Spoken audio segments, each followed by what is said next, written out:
হবে? তুমি তো বাধা দিয়েছি, পেরেছিলে বাঁচাতে।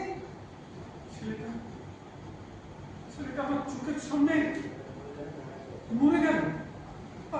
আমি আমি বললাম জানিস যে দাদা, ও দাদা, ও দাদা, ও ও আপনার পকেট মেরেছে, কিন্তু আপনি তো আপনার টাকাটা পেয়ে গেছেন।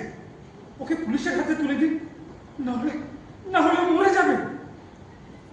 ওখানে আরো যারা ছিল তারা বলতে শুরু করলো যে আমি নাকি ওই ধরুন ভাবিস বিড়ি প্যাসেঞ্জাররা ওখানে ছিল, তারা আমাকে চেনে,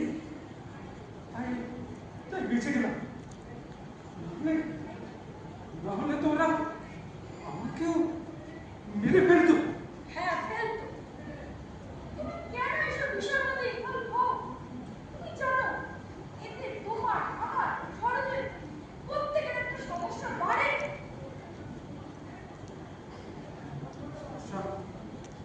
আমাদের এই সমস্যার পেছনে ছেলেটার মৃত্যুর জন্য আমরা দায়ী।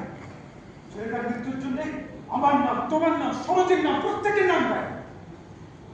ছেলেটার পেছনে আমরা সবাই জড়িত।